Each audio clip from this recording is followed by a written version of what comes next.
had just like spots on my face where all of the foundation just picked up and just somehow like removed itself off of my face, and it looked so weird. Hey guys, I'm Lauren Trishelle and welcome to my channel. Okay, so a few weeks ago I made a video where I was trying the Estee Lauder new Double Wear foundation formulation. So I was trying it for the first time. It was a first impressions video. I've never worn Double Wear before. I had always heard great things about Double Wear. I mean, it is considered an iconic foundation. And I was really curious about the new formulation. So that's why, I picked up a bottle from Ulta, and then I did a first impressions video. And if you watched that video, you know that things went horribly wrong. Horribly wrong. Not only was the foundation just totally the wrong shade, like it was not the correct shade for me at all. It also started like separating from my face and caused like this weird like filmy looking layer. And also like I was out in public, like it wasn't like I didn't have the luxury of being able to just wash my face off. Like I actually had to go and do things, and I was so embarrassed because my foundation was totally the wrong shade. And then it was also like separating from my face and I looked insane. So that happened. Anyways, but when I did my first impressions video, I was really impressed by the breathability of the foundation. I also liked how lightweight it was. It felt like I wasn't even wearing makeup, and I really liked that quality. I also liked how there's skincare infused in the foundation. I'm still curious about the foundation. I wonder if maybe there was something wrong in my application technique. Obviously the shade was totally wrong too.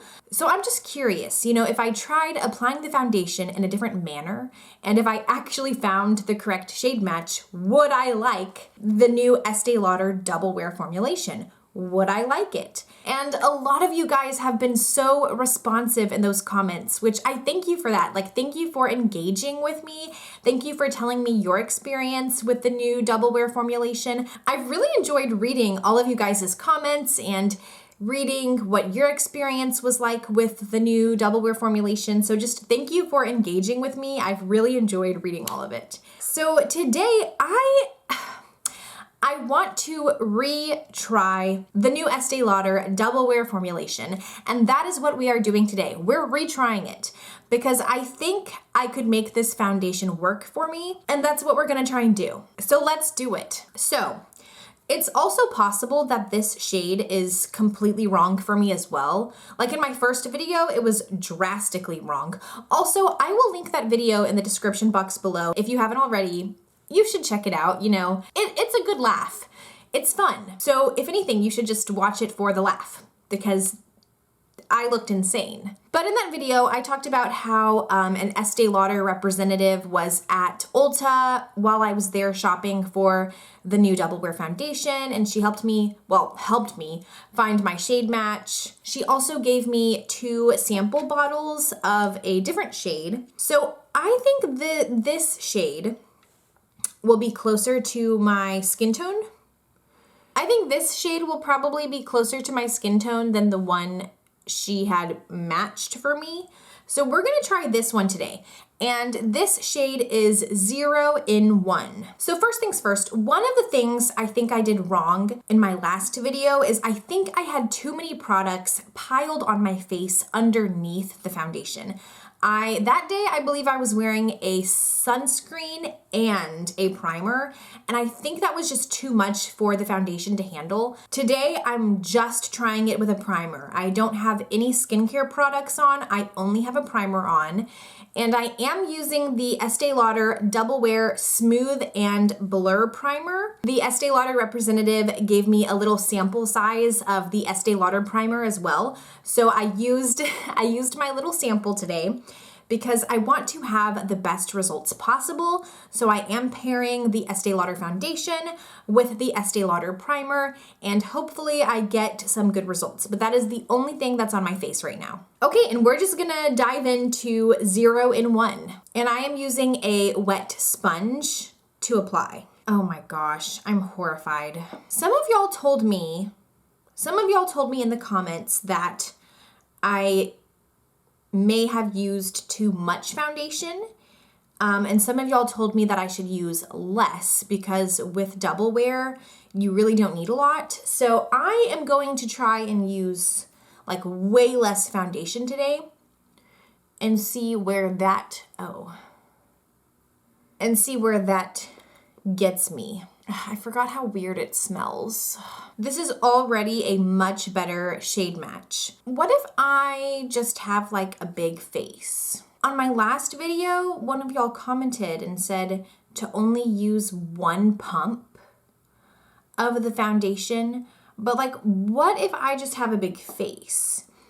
Because I don't see how one pump, how I could make that stretch over my entire face. Like even now, like I'm using a very thin application, like this is a very thin layer, but I've already used 2 pumps.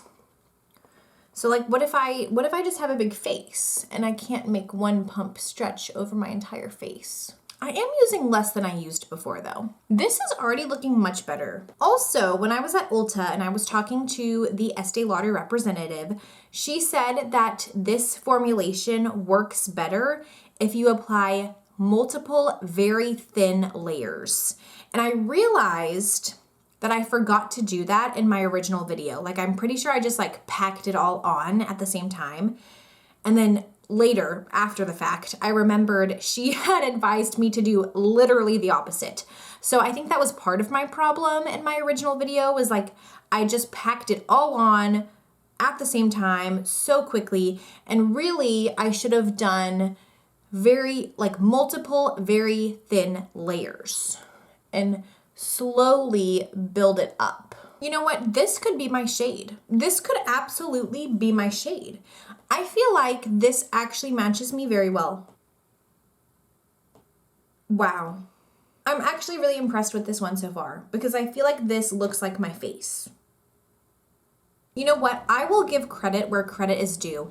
And even though that representative lady had my other shade horribly wrong, she did get this one correct because she told me that this is my winter shade and that the other one is my summer shade. And she got my winter shade right, but little did she know, I am the same shade all year round because I don't go outside. Oh my gosh, you guys, I'm like so impressed already. This is going so great so far. This could be my new staple foundation. It's so lightweight, it's so breathable. I feel like this is actually like a perfect shade match for me, which is something I've struggled with finding for years. This is like the best shade match I've come across in my lifetime, and I'm not exaggerating. Like it is. It does crease a lot in on my eyelids though. Like it creases heavy. I also am having like the weird texture problem that I was having in my first video. Like in some areas it's perfect and it's so smooth, but then in other areas on my face I get like a lot of texture and it feels like it just clings to like every dry spot on my face. It just clings to it and really emphasizes it. I'm getting a lot of texture specifically in my mustache region. It is creasing heavy in my eyelids though. I really want to see how this works the second time around. So I am going to continue with my makeup application process just to see how the foundation interacts with these other products. So next, I will be going in with a setting powder, and lately I've been using the L'Oreal Infallible Blur-Fection Longwear Loose Setting Powder. This one is just translucent light, so that's what I'm going to go in with next. And I'm just gonna see how the foundation interacts with the setting powder. Okay, it interacted very well with my setting powder, which is nice. Like, I'm not getting any weird texture. I'm not getting any weird clinging. Like, everything is working very nicely. Well, I mean, the only problem area I'm having right now is in the mustache region, but I think I'm not really sure what happened there. I think it could be that maybe I just accidentally applied the foundation too thick, specifically in that region. So now I am going to apply my bronzer and see how the foundation interacts with my bronzer. Something just happened. Y'all know how I have like the weird texture in my mustache region? So I was trying to blend some of that out. So I just picked up my wet beauty sponge again, and I was trying to just like, you know, just kind of blend out some of that region. And instead of it blending out, all of the foundation just like picked up onto my sponge and then just removed itself off of my face. So then I had just like an area of just no makeup, which is the same thing that happened to me last time in my first video. So that just happened to me again this time around. So then I took some more foundation and I tried to reapply it, and it didn't go very well. So then I was like, okay, well, let me grab concealer and try to cover it up with concealer.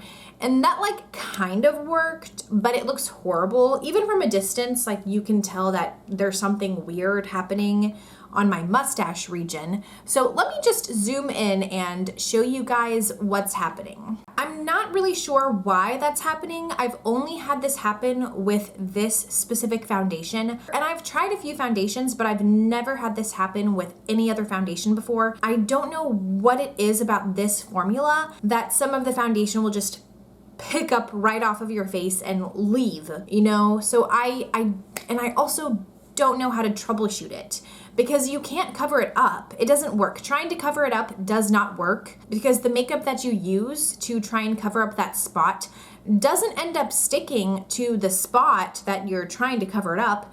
It ends up just sticking to the makeup that's already there in the surrounding area. So then you just get like cake face, and then you still have that spot with no makeup on, and it just looks extra weird. Like it looks weirder than it did before. So I don't know why that happens with this foundation. I'm wondering, maybe this is a foundation that needs to be applied with a brush, because I've only tried it with a wet sponge. I use a wet sponge with all of my other foundations and it works fine. But I think this foundation, it may just need to be applied with a brush. If anyone else has tried this foundation and has encountered this same issue, please let me know in the comments below, because I seriously do not know what's going on. And I don't know if it's because I'm using a wet sponge. Like, I don't know what's happening. So if this has happened to you as well, please let me know, and let me know if you were able to fix it. And if you did fix it, what did you do? Okay, but I am just going to keep going. I am going to apply the rest of my makeup, and then I will come back to, I guess, tell you guys my thoughts. So be back in a second. Okay, so I am back. I finished the rest of my makeup. So I have some thoughts on this foundation. I've noticed that this foundation, immediately upon application, it looks super fresh, super amazing, so lightweight, so breathable. So it fools you. It fools you in the beginning, because immediately after you apply it, you're like, oh my gosh. This is like the best foundation ever. Oh. I need to wear this every day. It makes my skin look so flawless, so pretty, so all of the things. And then if you just wait like an hour, literally all you have to wait is like 1 hour at the most, this foundation really starts to show its truth. Then that's when everything starts looking cakey, you start getting really weird texture, your makeup starts piling up in weird spots. It starts to look like a mask. I changed my application process. I'm using the right shade now. I also used less foundation, so that's why I'm confused, because I tried troubleshooting a lot of things, and then I'm still encountering the same issues that I encountered last time in my first impressions video. Yeah, I think maybe that this foundation just doesn't agree with my skin, which actually makes me sad, because, you know, I do like how lightweight it is. I do like how breathable it is. And this shade is a really great shade match for me. It's like the best shade match I've honestly ever come across. And so I was so excited about that. But yeah, I'm just still having those same performance issues that I had in the past, and that's a deal breaker for me. Obviously, this wear test went a lot better than the first time, but I'm still having those same issues. I also noticed that makeup does not like to attach to this foundation, and you can't really move makeup around. So like once you apply something, it's staying there. Like believe me, it's staying there. It's not gonna really be moving, and that can be a little frustrating because like with my bronzer, it didn't want to blend. With my blush, it didn't want to blend. Even my concealer, like it did not want to blend. I had to work extra hard to get those things to actually work for me. I don't know, so far this foundation has been a no for me. Anyways, so those are my updated thoughts on the Estee Lauder new Double Wear Foundation Formulation. This was round 2 of testing it. Again, it went better than before, but it still isn't what I'm looking for. But that is everything. So if you liked this video, please make sure to give me a thumbs up, leave a comment below, subscribe, ring the bell, do all the things, and I will see you guys in the next video. Thank you so much for watching. Thank you so much for being here. Yeah, bye-bye.